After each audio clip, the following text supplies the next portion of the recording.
Tonight on CBC Vancouver News.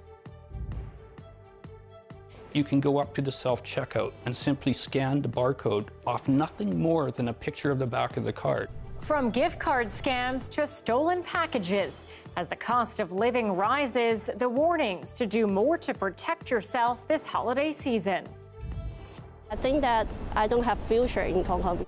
And why Canada is now the top destination for students leaving Hong Kong, and the thousands settling here in the Lower Mainland. In the 21st century, people shouldn't be spending so much time. Plus, why access to a direct flight is so vital for thousands of British Columbians traveling to India every year.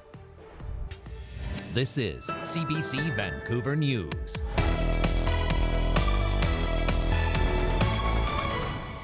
Good evening and thanks for joining us. I'm Anita Bathe. We begin tonight with what looks like good news for drivers. The BC government is requesting to freeze ICBC rates for another 2 years. It's to address affordability, but as Mira Baines reports, some are criticizing the move because the insurer is set to lose hundreds of millions of dollars by the end of next year. This marks 5 straight years in a row with no rate increases and some of the highest rebates in Canada. Premier David Eby says ICBC will be going to the BC Utilities Commission to request a rate freeze to help with affordability. The province says drivers will be able to save, on average, about $400 a year. Just with the cost of living overall right now, anything to pay less, especially to insurance companies, would be ideal. The move comes as people are squeezed financially, and the forecast economic growth is expected to slow in the new year. And with this latest action, basic insurance rates will now be at their lowest level since 2014. But there are questions over the financial health of ICBC. They're doing it in the context of a corporation that is on track to lose $250 million. When Eby was Attorney General, he blamed $1.3 billion in losses on the previous Liberal government, calling the situation at ICBC a dumpster fire. This is quite simply a financial dumpster fire. The NDP government made changes to no-fault insurance. Yet to benefit drivers, the government brought in a one-time gas rebate of $110 earlier this year. It went to 3.5 million people to offset surging gas prices. ICBC also issued 2 COVID-19 rebates with a combined average of $300 in 2021 due to a reduction in claims. When you look at ICBC's financials, it's hard to see if this is truly justified or if we aren't simply putting pressure down the road at a time where this could potentially come back to bite us. Even if the Commission disagrees with the rate freeze, Cabinet can override the decision. The 2-year rate freeze takes the BC NDP government to the next election. Mira Baines, CBC News, Vancouver. Well, Surrey City Council is expected to decide tonight whether it will submit plans for keeping the RCMP. In a cost analysis, city staff estimate it would cost taxpayers $235 million more to switch from RCMP to a municipal police force. The report recommends council endorse plans to keep the RCMP in Surrey. Surrey Police Service, however, says it was not consulted on the report and that staff overestimated how many officers would join the RCMP if it's retained. If approved, the report will go to BC's Public Safety Minister Mike Farnworth, who has the final say in any policing changes. Well, 2022 has been a record-breaking year when it comes to the number of students leaving Hong Kong for Canada. Thousands of students have received Canadian study permits this year, with many deciding to settle down in the Lower Mainland. Our John Hernandez has more on the mounting exodus. It's kind of depressed, and actually, of course, many people furious like I do. Starting fresh hasn't been easy, but this 20-year-old student from Hong Kong knows life is even harder for many people back home. Hong Kong is taken over by Chinese government, so no one wants to stay in Hong Kong for a long time. Lily is among 8,000 Hong Kong students who have come to Canada this year. CBC News has agreed not to publish her last name. She fears speaking out against the Chinese government publicly could put her friends and family in Hong Kong at risk. Since 2019, thousands of pro-democracy advocates and protesters have been arrested in the region. The freedom of speech is lost in Hong Kong. Few news media shut down, and I think they kind of succeed that they really take over Hong Kong government. I think that I don't have future in Hong Kong. More than 100,000 people have left Hong Kong amid China's growing control of the territory, and Canada appears to have become the destination of choice. In 2022, Ottawa issued more study permits to Hong Kongers than ever before, more than doubling numbers from 2019 and 2020, while beating out other popular destinations like the UK and Australia. The surge came after Canada announced it would fast-track permanent residency for students from Hong Kong. Canada responded at a very good timing, and the process time pretty fast. This advocate says the policy is attracting people of all ages. All the talented people, all the people with resources are leaving Hong Kong. And an already robust community here has made Metro Vancouver an attractive destination. In the last 2 years, the Hong Kongers community in Vancouver actually lend a helping hand to help these newcomers. Even though we don't know each other, our community helped them to find a place to stay. The permanent residency pathway will be in place for another 4 years as more and more people from the region look for a new place to call home. John Hernandez, CBC News, Vancouver. And every year, thousands of Punjabis in BC take the trip back to India. For some, it can mean a long journey lasting over multiple days. And while Canada has already signed a new agreement with India for better flights, as Saurabh Sandhu explains, some say a key region was left out of that deal. It's a new agreement that opens the door for more flights to India. Previously, only 35 flights per week were allowed. Now that number is unlimited. But some say the new rules don't make life all that much easier for the massive Punjabi community here in Canada. You say you have a 1 million strong Punjabi diaspora, and what you signed on the paper is totally different. Mohit Danju is the spokesperson for Fly Amritsar initiative. It's a group advocating for a direct flight between Canada and the Indian city of Amritsar in the Punjab state. The city has an international standard airport. It has a Cat 3B landing system that we have in all the big airports like YVR or Toronto Airport. Currently, direct flights from Canada only go to Delhi. But with the new agreement, 5 more cities will be added to the list. So that doesn't shorten a lengthy trip to Punjab. It's a long flight, and in between, if there is a 5-6 hour stopover, then you can assume like 24 hours journey. And the next journey is almost 8 hours. The connecting flights from Delhi to Amritsar are also not much of an option. 7 hours you can sit at the airport and wait. In the 21st century, people shouldn't be spending so much time. You take a 14-hour flight to reach Delhi, then you're making a 10-hour road trip. It doesn't make any sense. Last month, 4 Canadian MPs wrote to Air Canada and Air India, voicing support for direct flights between Canada and Amritsar. And 14,000 people signed a petition pushing for the flights. The Canadian government says they tried to get the flights on the table. Unfortunately, the Indian government was not ready yet, even though we've asked. They were able to get Bangalore, Chennai, Delhi, Hyderabad, Kolkata, and Mumbai, but they weren't able to do Amritsar, even though there's over 1 million Canadians of Punjabi descent. The last agreement between the two countries was signed in 2011. And with the latest agreement leaving Amritsar out, it could be a while before those like Danju could fly directly from Canada to Amritsar.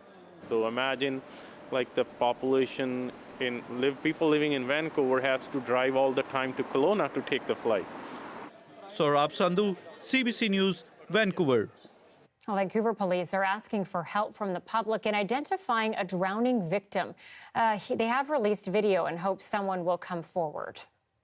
She appears to be a black woman in her 30s. She had distinctive freckles on her face, and she had short black hair that was tied back in a bun. There was a blue inflatable kayak that was found overturned in the water near her. The woman was found floating off the waters of Spanish Banks on September 29th. A vial of insulin was found nearby, and the victim may have suffered a medical emergency before she fell out of her kayak and drowned.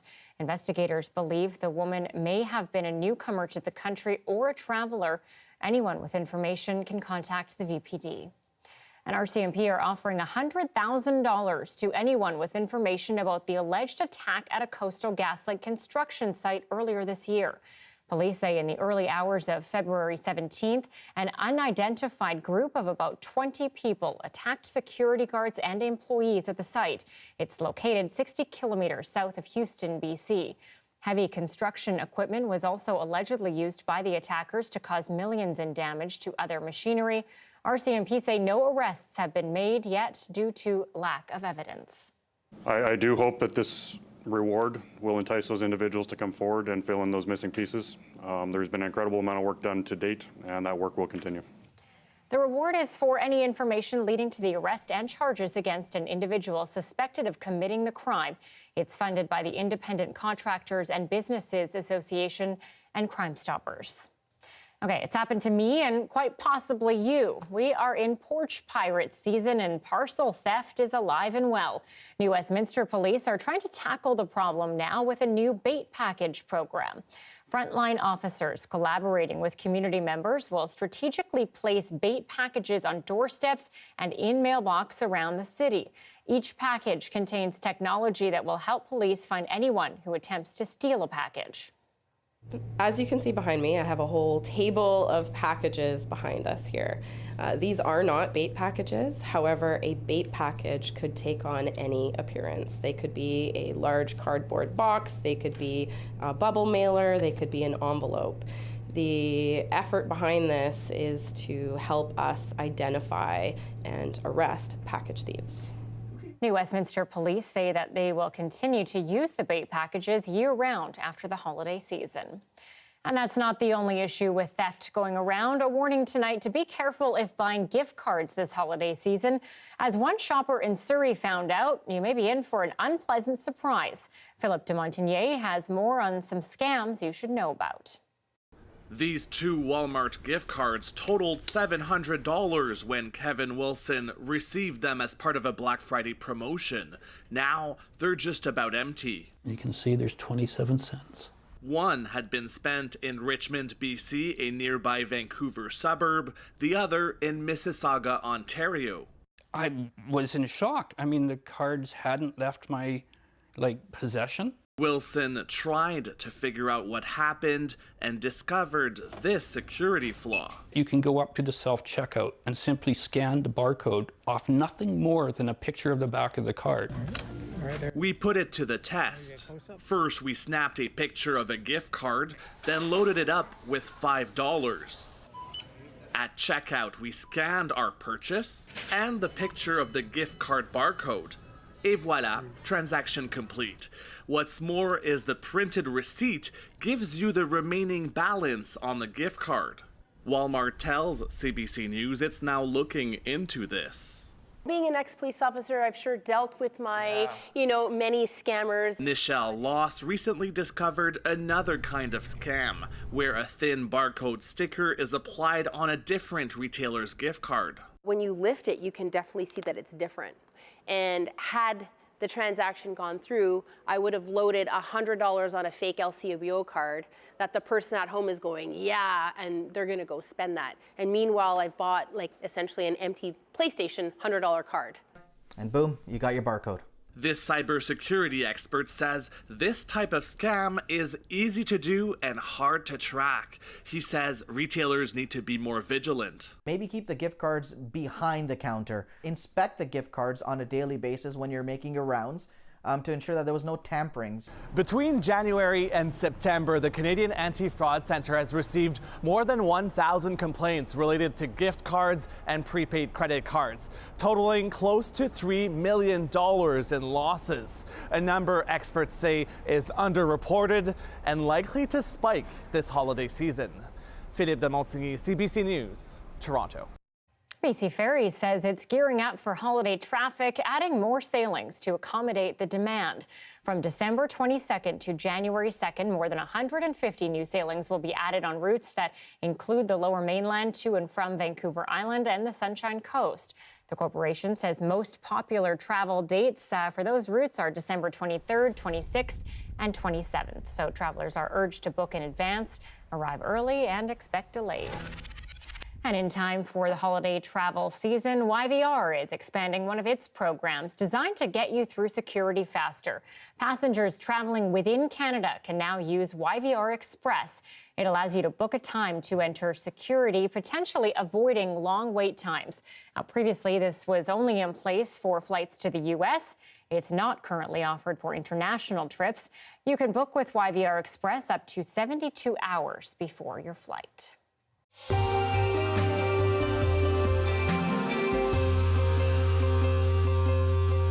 BC is seeing huge growth in the demand for carbon credits. The market has existed here for about 20 years and helps people and businesses make up for their carbon footprint. Tonight, video producer Camille Vernet is showing us what this means and two communities hoping to move towards more sustainable forestry. This forest is one of only a handful in BC producing carbon credits. It fits very nicely with our Indigenous laws to look after the forests and do our part, our responsibility to taking care of it. This community forest is a partnership between Lil'wat and Squamish nations and the municipality of Whistler. They sell carbon credits by reducing their tree harvest in half. We generate between 10 to 12,000 tons of CO2 equivalent in offsets on an annual basis. These carbon credits are then sold to individuals, companies, or government hoping to offset their emissions. For example, when booking a flight, you might be asked if you want to compensate for your carbon emissions by planting trees or by preventing a tree from being cut down. BC is leading the way when it comes to verifying projects to make sure they are truly emission-reducing. It was actually a very challenging process. In some ways, I do hope it gets easier, but I think if you sort of weaken those regulations and make it easier to access these types of programs, you might not have either as valuable an offset or you may not have a true offset. The Offsets program could be an opportunity for rural BC communities to be funded to change the way things are happening. And right now, I don't think we are utilizing that to the extent that we should. But there is a risk that comes with storing carbon in the forest. Get a credit, for example, by not harvesting an area, and so it becomes older, and then it becomes more susceptible to a major fire. And we're seeing this happening in California. Despite those challenges, the carbon market is still on the rise. On Vancouver Island, Mosaic, a forestry company, started its own carbon offset program in March. Big Coast Forest Climate Initiative is a deferral of 40,000 hectares of mostly primary forests on the coast of British Columbia for at least the next 25 years. So is this a solution to climate change? It's not going to be a help. It just shows that we have work to do. It just ensures us, future for our children to be able to have the same opportunities as my ancestors had. And he says this alternative approach to forestry can be a path toward reconciliation. Camille Vernet, Radio-Canada, Langford. It was a foggy morning for much of Metro Vancouver today. Pedestrians along False Creek couldn't see downtown from across the water or Science World from a mere 2 blocks away. The Canby Bridge vanished behind the soupy skies and foghorns could be heard in the distance.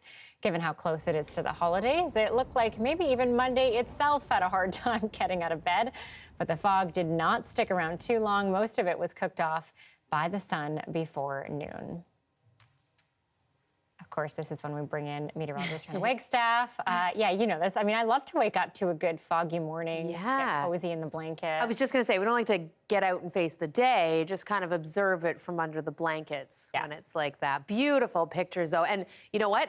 Here is the same foggy scene this morning, sped up. So if you missed it, the fog rolled in across the strait. This is the setup in this time of the year that we get the fog, sinking high pressure, locking in that low-level moisture. But as you mentioned, burning off by noon. There it is rolling in, and it really is just the strait and downtown Vancouver that saw those foggy skies. Now we've got a chance for the fog again tomorrow morning, but I am watching another little system that's going to sneak in to change things up. Not a lot of moisture in our forecast. Temperatures right now 2 at YVR, 2 out towards Pitt Meadows and White Rock. Already hitting the freezing mark across the strait in Nanaimo. This is that high pressure system locking in that fog in the morning, bringing us the afternoon blue skies and keeping temperatures cold.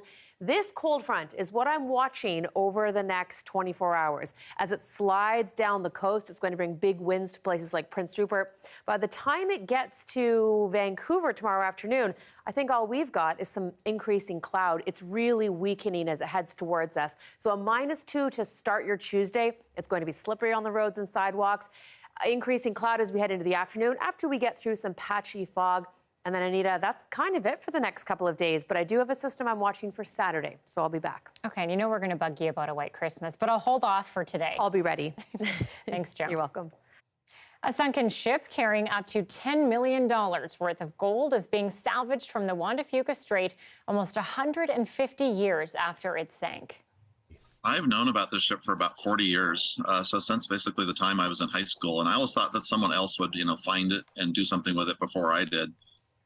The SS Pacific set sail for San Francisco from Esquimalt in 1875 and was carrying more than 270 passengers. But after colliding with another ship on the same day it left, only 2 people survived. Humel's Seattle-based company Rockfish Incorporated has now been granted salvage rights to the ship, and once recovered, the gold could be up for grabs. People can come forward and say, I have, a claim to this part of the ship or this part of the cargo, and here's why. Here's my evidence. Humel and his crew hope to begin the recovery process next fall. More signs Canadians are spending far more money than they're making. After the break, we'll look at the dip in Canada's net worth and explain how it ties back to housing.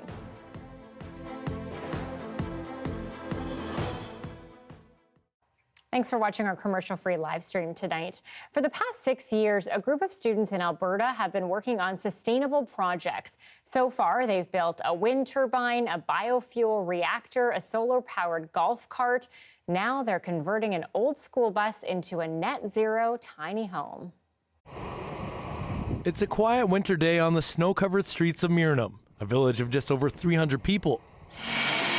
But inside New Mirnam School's garage, it's bustling with activity, and the focus today is this old school bus. Now the kitchen is going to be here. Grades 7 to 12 students are converting it into a net zero tiny home. This year we're securing the walls, completely decorating it, putting on a deck and solar panels, making it road ready and ready for people to live in it. Just down the hall is a hidden oasis. The aquaponics system is operated by students like Hannah Sarouk and supplies leafy greens, which are sold at markets and the local restaurant. It's really interesting to grow your own produce and have a product in the end. And it's something that not many people get to experience in high school. So it's really interesting work and I really enjoy doing it. Okay, so here's a little marker. Oh! The link between the 2 sustainable projects and many others is a teacher known as Mr. T. When his students wanted to learn more about climate change and sustainability, he took note. For the past 6 years, he's been giving students hands-on experience, and they're loving it. So the spindle sounder goes up and down? And his students aren't the only ones taking notice. In September, Mr. T was one of 2 teachers recognized by the Prime Minister for his use of technology in education. The story about a small town boy goes to Ottawa to meet the Prime Minister, it's awesome. I can't express in words how awesome that was. The school projects have also led to them being more involved in their community, leading them towards town council, impacting policy and bylaws. What we are proposing. Over a week ago, junior high students did an energy audit on their school garage and presented a solution to make it more efficient. Gianna Saskew spent last year working on a chicken coop program.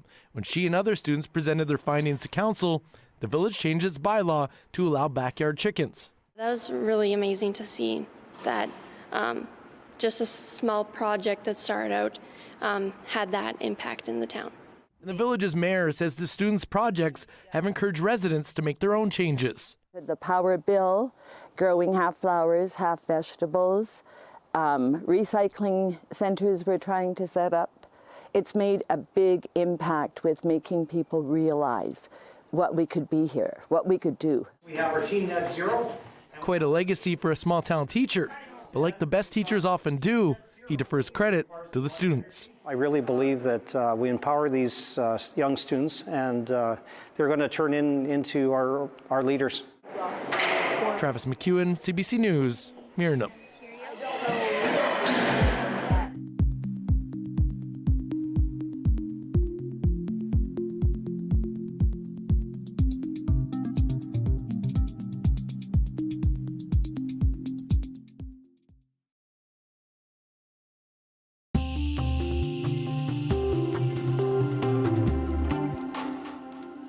A group of SFU graduate students held a demonstration on campus today to create awareness about the funding crisis they're facing.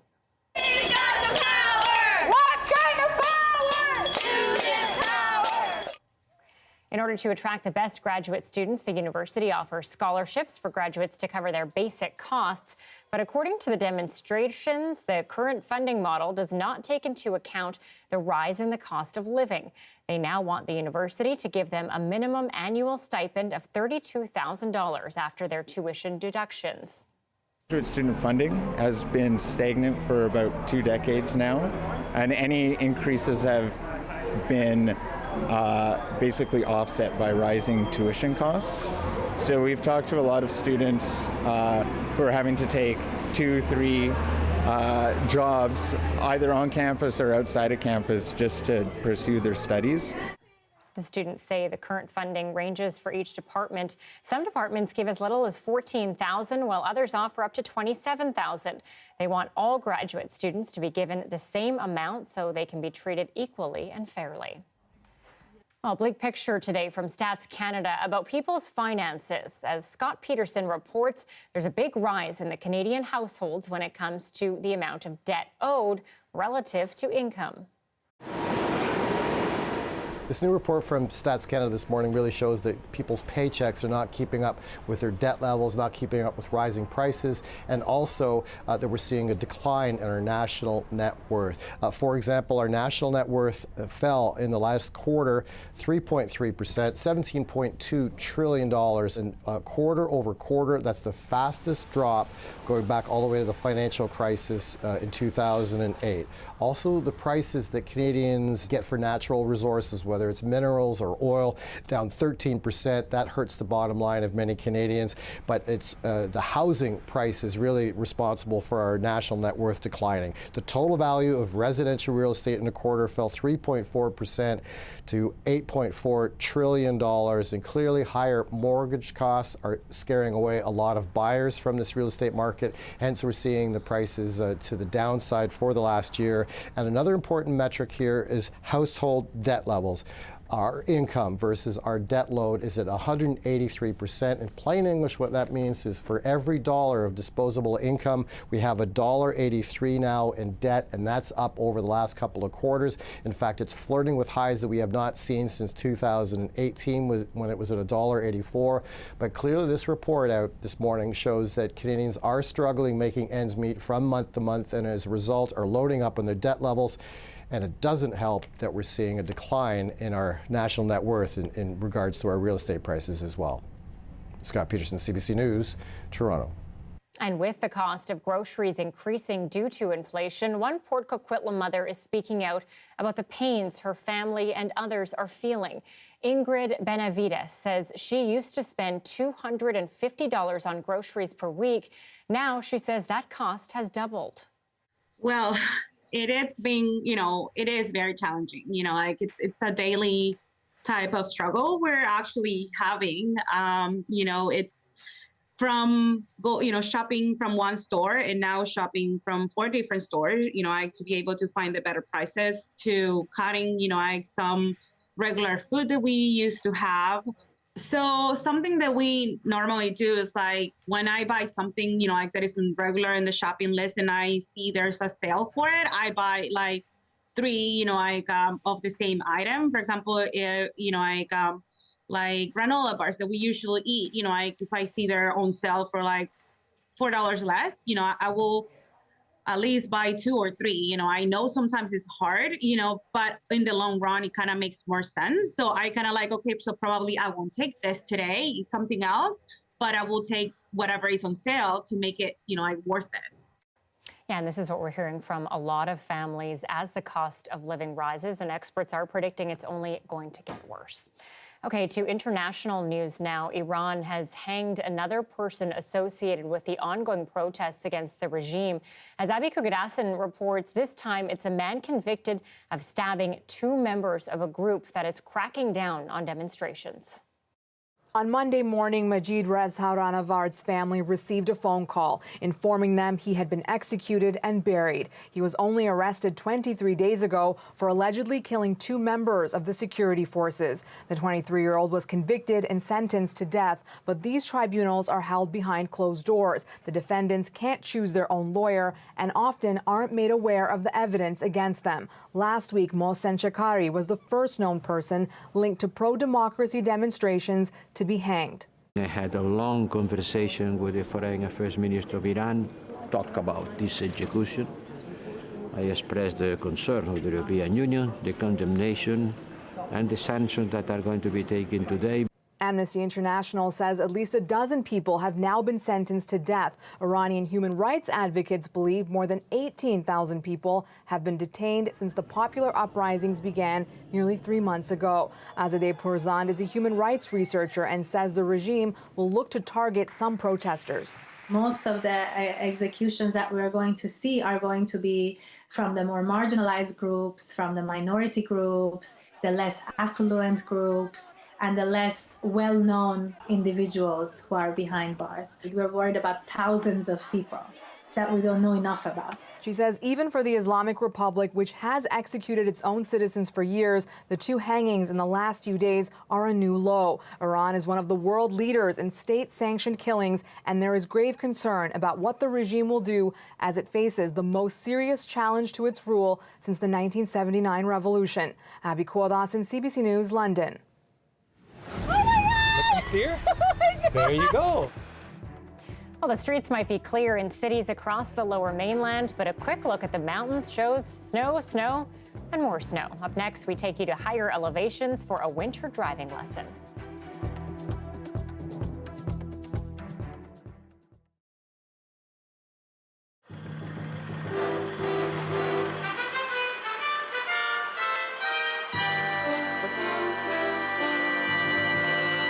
Last week, new figures were released showing Canada's population is now more than 23.5 million, with most of us living in the big cities. This trend is putting a bigger strain than ever before on our cities, forcing municipal leaders to respond. This week, CBC national reporters from across the country will be looking at the problems and the plans of downtown Canada at the ways our biggest cities have adapted to the 70s. First, Colin Hoth reports on Vancouver, where plans for a convention center on the waterfront herald a new wave of development. The high-rise building boom of the 60s that created Vancouver's modern skyline came to an end 3 years ago. City planners say they've used that breathing space to draw up some new development rules that will hopefully mold the style of Vancouver in the 80s. Attempted to achieve much more attention to the human being out on the street, walking around in the downtown, to make it a much more enjoyable place, to emphasize the fact that we wanted the sun not to be blocked off on the streets, that we wanted people both within the buildings and outside the buildings to enjoy themselves much better, to have a better time when they go to work.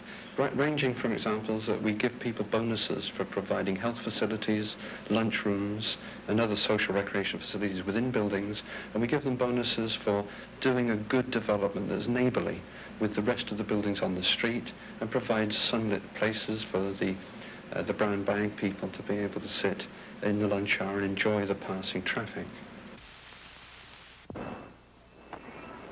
The new provincial courthouse complex, running 3 full blocks in the very heart of the city, is emerging as a focal point for much of the impending new development. Some of the commercial developments on the drawing boards incorporate apartment complexes, further extending the existing blend of residential and office development, which keeps Vancouver's downtown core alive even outside of office hours. The plan to build a $200 million convention center here on the waterfront is promoted as another aid to development of a lively and prosperous city center. Planners admit the new wave of downtown development will inevitably accentuate the city's traffic and parking problems as more and more suburban commuters struggle to get in and out of the peninsula in which the central core is located. pressure is mounting for an early decision to make a start on the often discussed rapid transit system. The availability of these old railway rights-of-way through the suburbs offer the prospect of building the first stage for as little as $200 million. But the aftershock from California's Proposition 13 still ripples up the coast, and there is taxpayer resistance. But planners insist it's the kind of bold investment that Vancouver is going to have to make one day if it is to achieve its potential as possibly the most exciting urban center in the North American continent. Colin Holt, CBC News, Vancouver.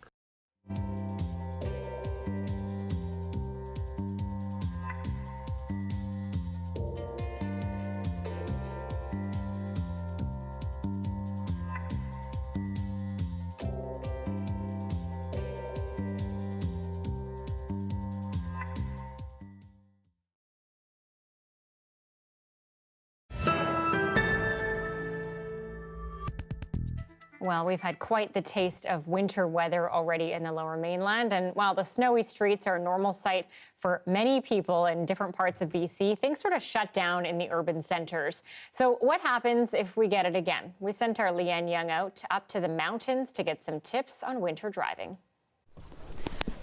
All right, we are here at Mount Seymour in this empty parking lot because I don't know how to drive in the snow. I'm a born and bred Vancouverite, so I feel like I haven't really needed to learn how to, but I should because the climate is changing. And so today we found a driving instructor to teach me how to do it. Let's do this. Hey, Patrick, right? Hi, yes. Leanne, nice to meet you. Nice to meet you. Thank you so much for meeting me. I can't wait to do donuts in this lot. Oh, okay, yeah. Okay, shall we hop in the car? Yeah, come on down. Let's do this. Okay. And don't worry, I've got a set of pedals over here in case we get into trouble. Okay, let's hope it doesn't get to that. So how do you set your side view mirrors usually? I kind of try to make sure I see the little bit of the back of my car. Yeah, so that's not a bad way to set up your mirrors. What we typically like to do is push our mirrors out a little bit more. Oh. Lean your head towards the driver's side glass. Yeah. Now adjust that mirror just like you did now. Right. Yeah. Okay, so see more of the road behind me. Correct. Now when you move back to your normal driving position, can't see the car anymore, correct? No, I can't. Yes, but what you've done is virtually eliminated your blind spot. You're able to follow a car all the way up alongside of your vehicle. Why are they here stealing our thunder? Look at this. I just go slow. That's typically my tactic. Well, that's not a bad tactic. As you get driving, you're going to find that traction changes quite a bit. Okay. So let's give it a shot and see what kind of traction level we have available to us. And you have snow tires on your car, right? I do, yeah. Our vehicles are fully equipped with snow tires. Patrick was a race car driver for a living for a while, so this is going to be very fun. Let's pick up our speed a little bit. Okay, this is scary. We're going to go a little bit faster. So let's go around the cone. Okay. And I'm even signaling because I got to be on my best behavior here. And then let's see what happens when we hit the brakes. Nice and hard. Oh, that was scary. All right. I heard that grinding. ABS, anti-lock braking system. Oh, okay. So it helps keep the wheels rolling. So even in snow and ice, when things get a little bit slippery, you can see that the car actually stops pretty quickly. Yeah, this is pretty good. We do have a nice layer of snow that's just falling down right now. So that actually gives quite a bit of grip. You want to give yourself enough distance. So I would say like 8 to 10 seconds worth of distance, just in case you need to stop. I just tried to slide my hand under the wheel to turn, which we are not supposed to do. So.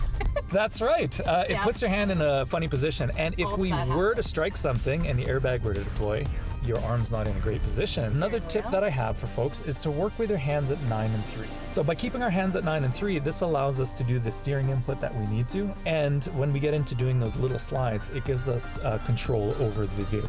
When you bring your hands back forward, you know your wheels are straight. I'm sure a lot of people were taught 10 and 2. That's a bit old now. That was for cars back in the 50s that didn't have power steering. So now do you want to feel the car slipping and sliding around a little bit? I guess so, yeah, because I want to know what to do in that situation. Because I hear a lot of people say you should be pumping your brakes or get off your brakes. The pumping the brakes, ABS does that now for us much more efficiently than we can do. Oh, so okay. No need to pump your brakes anymore. No need to pump your brakes. You heard it here. I always say, look to where you want the car to go. Even when the car is not going there, even when the car steps out and you feel a little bit of a slide, look and steer where you want the car to go. That's going to be the best thing that you can do to help keep you safe in the event of a skid. Okay, and so how far out should I be looking then? Ideally, as far down the road as you can. Part of it is to get the information sooner, but the other part is actually gives you a wider field of view. A big common tip is that people look at obstacles they want to avoid, but you focus on where you want the car to go. Okay? And then once we get our hands set 9 and 3, let's go.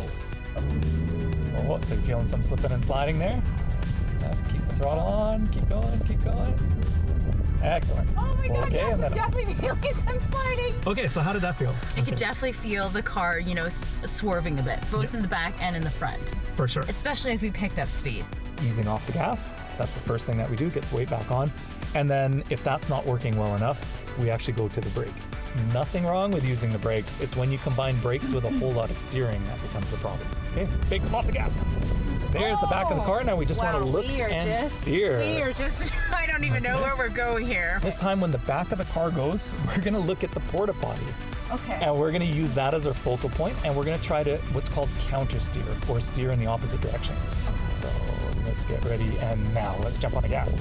Now look for the porta potty, look and steer, look and steer, look and steer. Oh my God! Look and steer. Oh my God! There you go. How was that? That was really scary. I think it's harder than you think it is. Like in the moment, there's just there's so much going through my head and the adrenaline. Of course, for sure. And that's why we always advocate looking and steering where you want to go. When I see a hill and I'm worried I'm not going to be able to make it up the hill, should I be trying to like gain some momentum before I get up it? Yeah, so gaining momentum is a technique that you can use if it's a slippery hill for sure. But remember, we do that at the bottom of the hill, not when you're on it. If you have slippery conditions, when the car starts to wiggle around, just keep a constant speed. What are your final tips for anybody driving in snowy conditions? Adjust their speed accordingly for conditions. We also want to make sure that we look and steer where we want the car to go. Harder than you think, but we will do it, yeah. And then, of course, working with our hands at 9 and 3, that's going to help with control and avoiding the things that we need to. Amazing. Thank you so much, Patrick. No problem. So appreciate you doing this. Great. Should we do one more donut? Oh. I'm not over it yet. Let's try one more time. Yeah, let's give it a go.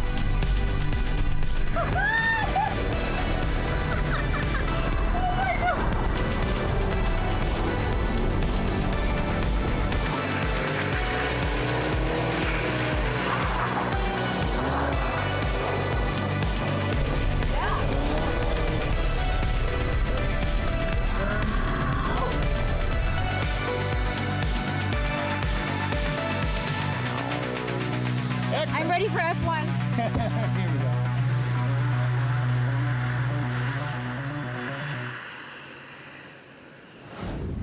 The BC government is trying to bolster the province's vaccination rate after last week's shocking jump in children's influenza-related deaths. Inside BC's fight against the flu, next.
Land Back is a CBC original podcast where we uncover land theft in Canada and look at how Indigenous people are taking it all back.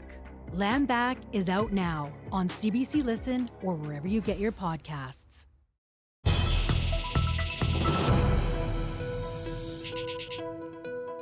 The province's effort to increase vaccinations against influenza last week have proven successful, with more than 77,500 people getting the jab.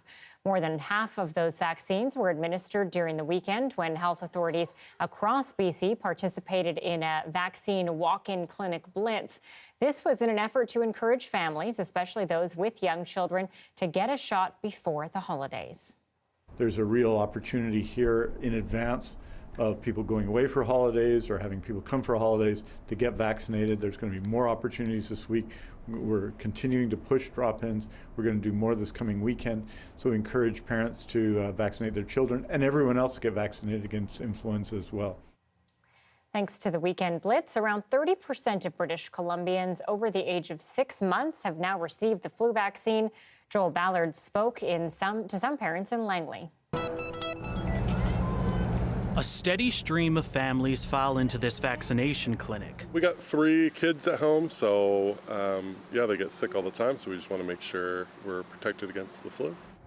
The anxiety among some, high, with news that 6 children and youth have died of the flu in the province so far this flu season. Everyone's getting sick. Everyone's, it just can't escape it. It's going to happen, but we need to be taking our opportunities to take care of each other. In response to the tragedies and in an effort to get more people protected, the provincial government launched a vaccination blitz this week with flu shot walk-in clinics across the province. People have answered the call. I think they've listened and they understand. And mostly today what we're getting is an increased number of parents taking in their kids to get vaccinated. And that is excellent. That is amazing, because what we need to do is protect as many people as we can against the flu, because it's pretty bad this year. Hospitals across the country have seen a flood of patients. In Alberta, more than 1,100 people have been hospitalized with the flu, while in Manitoba, 7 people have died. At BC Children's Hospital, there's been a surge. The last couple of weeks, we've been seeing very, very high numbers of both influenza and other respiratory viruses. The situation is straining a healthcare system that is yet to recover from COVID, and BC Children's Hospital is preparing for that influx to continue, warning staff in a memo that it may need to soon keep 2 patients in a single patient room. It is definitely our preference to keep 1 patient in a room. It's easier for families and much easier for care, but we've got a strategy so that if we do have to do that, we can do it safely. The expert advice: get vaccinated, mask up, and stay home if you're sick. Joel Ballard, CBC News, Vancouver.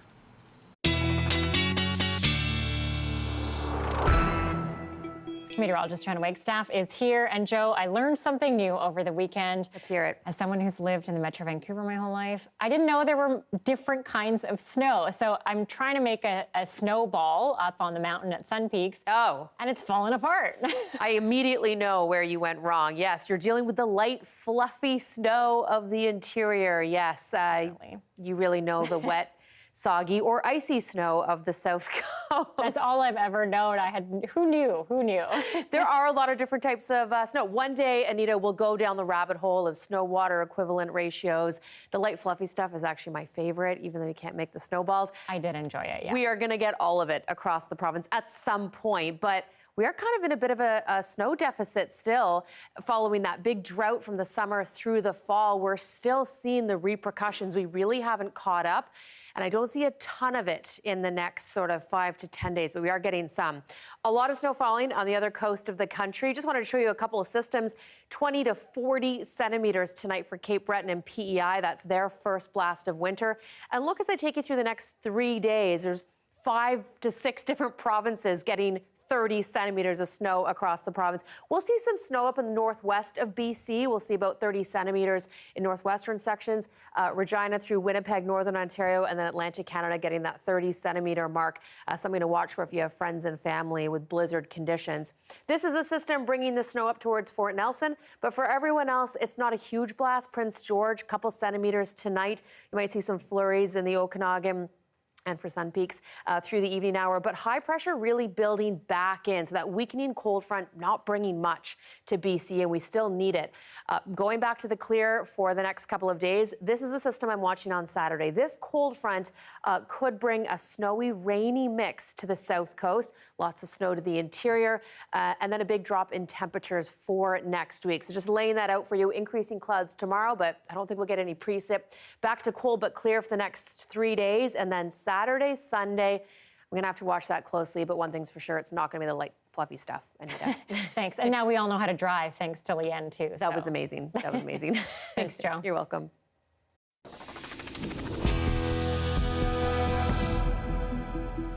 A Liberal member of Parliament from Winnipeg has died. Jim Carr was 71. His death from cancer was announced today in the House of Commons. Our colleague Jim Carr just passed away, and I think it would be an appropriate thing if we could just have a moment of silence and a prayer. Canadians will remember him as being a strong voice for the prairies and a strong voice for positive change. And so to his family and loved ones, thank you. Carr represented the riding of Winnipeg South Centre from 2015. He served as the Minister of Natural Resources and then Minister of International Trade Diversification. The day after being re-elected in 2019, he was diagnosed with blood cancer, multiple myeloma. Still, he worked until the end, appearing just last week in the House of Commons. The House and its committees adjourned for the day after the announcement. Well, sometimes finding the perfect gift can be a bit challenging. Hitting the weirdo Christmas market for that out there present is next.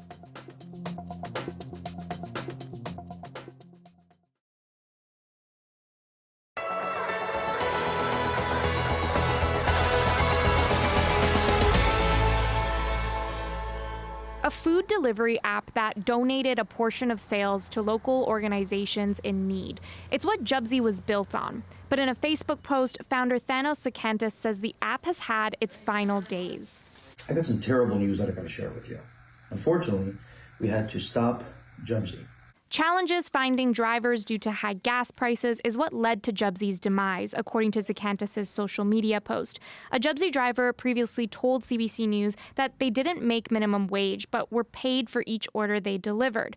Part of what made the app unique is that it charged restaurants 5% to use it and then gave that money to local organizations.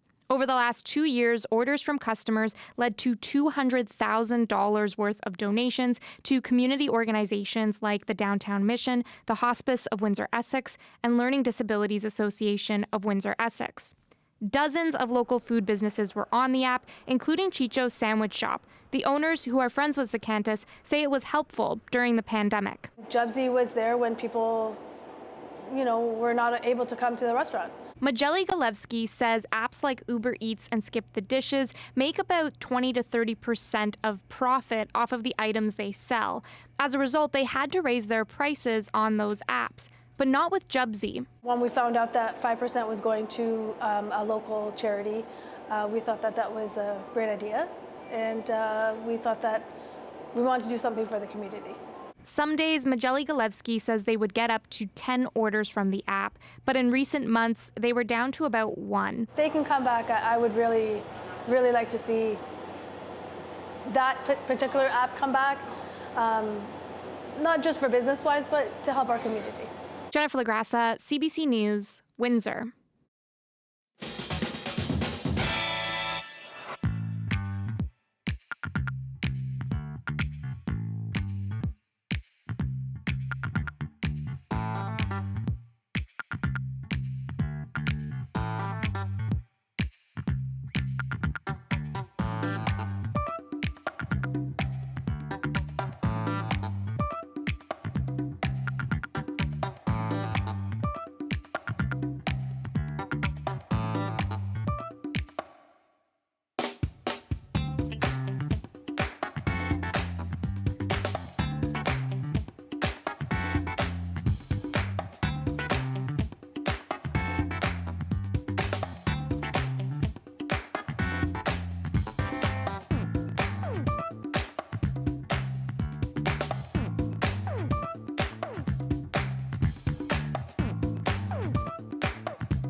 I'm Amy Bell, and here's what's in your CBC Vancouver inbox.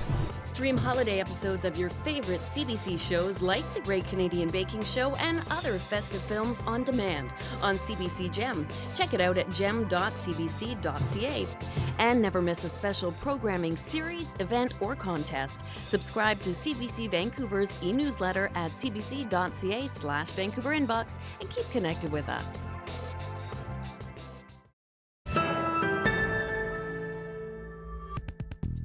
And now for something unabashedly weird, the place, according to some, to find the perfect offbeat gift.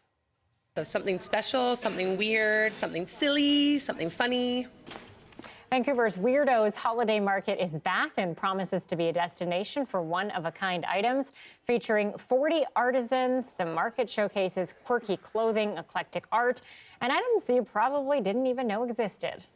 Everyone is kind of that artist that actually doesn't usually get into the other markets. So these are all artists that have sort of applied for those markets throughout the years and not found their way into those markets because they're just a little bit strange or funny or a little bit too much, you know. And yeah, we found there was just a need for that kind of a market specifically. So it's definitely all weird.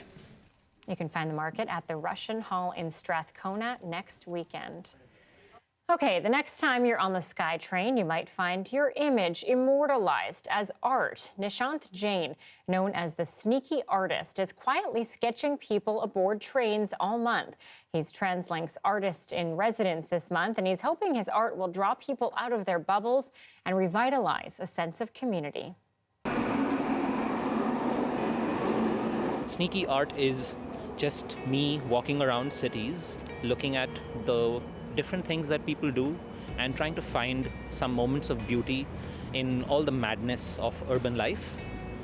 It's art that I believe is around us all the time in our cities, and my job as an artist is to sit down, give it a moment and appreciate it, to look at it and to bring it out of all the other things that are happening around us all the time when we travel through cities. A few years ago, I quit my PhD, and because I was so self-conscious and nervous about what I do and this idea of trying to learn to draw, I started to be sneaky about it.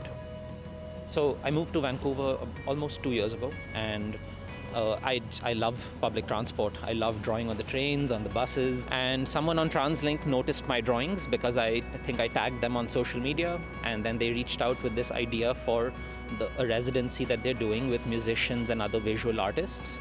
And together we came up with this plan that I could sit on the trains and draw all the people and get them interested in just this idea of engaging with each other when we're on the train. The more you travel by public transport, the more it seeps into you the idea that we live in a community, and there is a lot of cooperation to get all the different things that we all individually want in our lives. Very cool. I'll be keeping my eyes out for sure. All right, a Surrey teenager has managed to dance his way to the top of an international competition.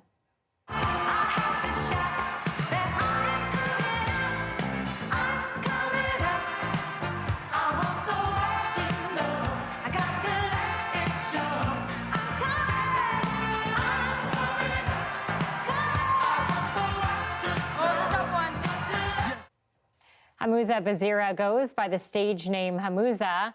He finished in the top 4 of the Red Bull Dance Your Style World Final in Johannesburg. The 19-year-old qualified for the event after he became the Canadian national champion and earned a spot in the international event in South Africa, where he competed against 30 other dancers from around the world. Congrats to you, Hamuza. And of course, as you saw, representing Canada with that Hockey Canada jersey on. Now, he hopes this is just the beginning of his dancing journey, and Hamuza, I think he'll have no problem with that. Speaking of journeys, ours tonight has come to an end. Thanks for being with us, and we'll see you tomorrow.